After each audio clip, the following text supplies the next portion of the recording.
26वां अध्याय नंद बाबा से गोपों की के श्री कृष्ण के प्रभाव के विषय में बातचीत। श्री सुखदेव जी कहते हैं, परीक्षित, व्रज के गोप भगवान श्री कृष्ण के ऐसे अलौकिक कर्म देखकर बड़े आश्चर्य में पड़ गए। उन्हें भगवान की अनंत शक्ति का तो पता था नहीं। वे इकट्ठे होकर आपस में इस प्रकार कहने लगे, इस बालक के ये कर्म बड़े अलौकिक हैं। इसका हमारे जैसे गंवार ग्रामीणों में जन्म लेना तो इसके लिए बड़ी निंदा की बात है। यह भला कैसे उचित हो सकता है?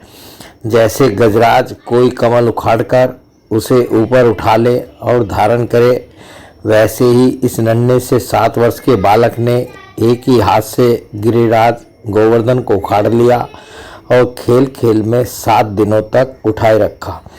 यह साधारण मनुष्य के लिए भला कैसे संभव है? जब यह नन्हा सा बच्चा था, उस समय बड़ी भयंकर राक्षसी पूतना आई और इसने आंख बंद किए ही उसका स्तन तो पिया ही, प्राण भी पी डाले। ठीक वैसे ही जैसे काल शरीर की आयु को निगल जाता है। जिस समय यह केवल 3 महीने का था और छकड़े के नीचे सोकर रो रहा था, उस समय रोते रोते इसने ऐसा पांव उछाला कि उसकी ठोकर से वह बड़ा भारी छकड़ा उलटकर गिर ही पड़ा। उस समय तो यह 1 ही वर्ष का था जब दैत्य बवंडर के रूप में इसे बैठे बैठे आकाश में उड़ा ले गया था। तुम सब जानते ही हो कि इसने उस तृणावर्त दैत्य को गला घोंटकर मार डाला। उस दिन की बात तो सभी जानते हैं कि माखन चोरी करने पर यशोदा रानी ने इसे उखल से बांध दिया था। यह घुटनों के बल बकैया खींचते खींचते उन दोनों विशाल अर्जुन वृक्षों के बीच में से निकल गया और उन्हें उखाड़ ही डाला। जब यह ग्वाल बाल और बलराम जी के साथ बछड़ों को चराने के लिए वन में गया हुआ था, उस समय इसको मार डालने के लिए एक दैत्य बगुले के रूप में आया और इसने दोनों हाथों से उसके दोनों ठोर पकड़कर उसे तिनके की तरह चीर डाला। जिस समय इसको मार डालने की इच्छा से एक दैत्य बछड़े के रूप में बछड़ों के झुंड में घुस गया था, उस समय इसने उस दैत्य को खेल ही खेल में मार डाला और उसे कैथ के पेड़ों पर पटक कर उन पेड़ों को भी गिरा दिया। इसने बलराम जी के साथ मिलकर गधे के रूप में रहने वाले धेनुकासुर तथा उसके भाई बंधुओं को मार डाला और पके हुए फलों से पूर्ण तालवन को उस सब के लिए उपयोगी और मंगलमय बना दिया। इसी ने बलशाली बलराम जी के द्वारा क्रूर प्रलंबासुर को मरवा डाला तथा दावानल से गौओं और ग्वाल बालों को उबाल लिया। यमुना जल में रहने वाला कालिया नाग कितना विषैला था, परंतु इसने उसका भी मान मर्दन कर उसे बलपूर्वक दह से निकाल दिया और यमुना जी का जल सदा के लिए विष रहित अमृत में बना दिया। नंद जी, हम यह भी देखते हैं कि तुम्हारे इस सांवले बालक पर हम सभी ब्रजवासियों का अनंत प्रेम है और इसका भी हम पर स्वाभाविक ही स्नेह है। क्या आप बतला सकते हैं कि इसका क्या कारण है? भला कहाँ तो यह 7 वर्ष का नन्हा सा बालक और कहाँ इतने बड़े गिरिराज को 7 दिनों तक उठाए रखना। व्रजराज, इसी से तो तुम्हारे पुत्र के संबंध में हमें बड़ी शंका हो रही है। नंद बाबा ने कहा, गोपो, तुम लोग सावधान होकर मेरी बात सुनो।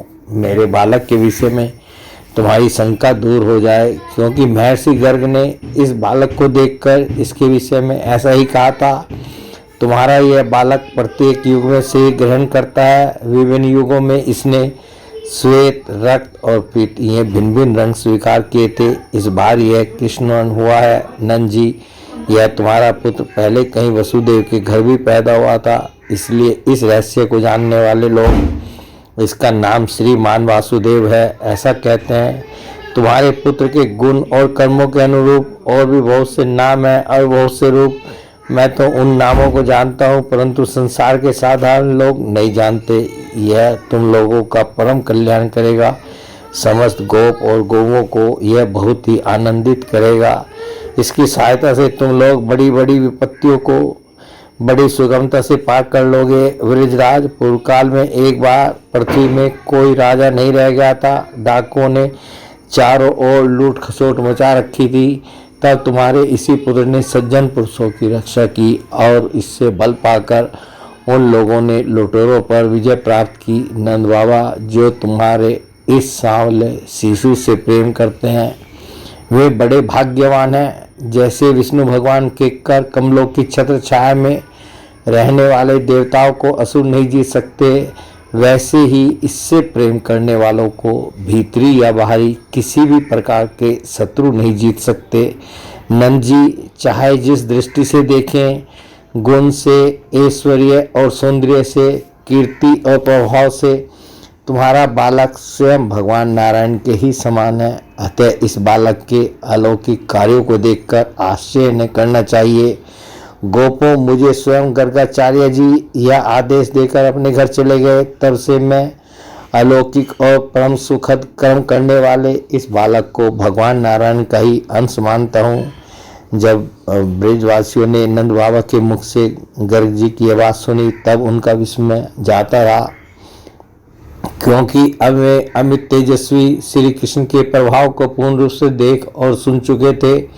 आनंद में भरकर उन्होंने नंद बाबा और श्री कृष्ण की भूरी भूरी प्रशंसा की। जिस समय अपना यज्ञ भंग हो जाने के कारण इंद्र क्रोध के मारे आग बबूला हो गए थे और मूसलधार वर्षा करने लगे थे, उस समय वज्रपात, ओलों की बौछार और प्रचंड आंधी से स्त्री, पशु और ग्वाले अत्यंत पीड़ित हो गए थे। अपनी शरण में रहने वाले ब्रजवासियों की यह दशा देखकर भगवान का हृदय करुणा से भराया, परंतु फिर एक नई लीला करने के विचार से वे तुरंत ही मुस्कुराने लगे। जैसे कोई नन्हा सा निर्बल बालक खेल खेल में ही बरसाती छत्ते का पुष्प उखाड़ ले, वैसे ही उन्होंने एक हाथ से गिरिराज गोवर्धन को उखाड़कर धारण कर लिया और सारे ब्रज की रक्षा की। इंद्र का मद चूर करने वाले वे ही भगवान गोविंद हम पर प्रसन्न हो। बोले भगवान श्री कृष्ण की जय।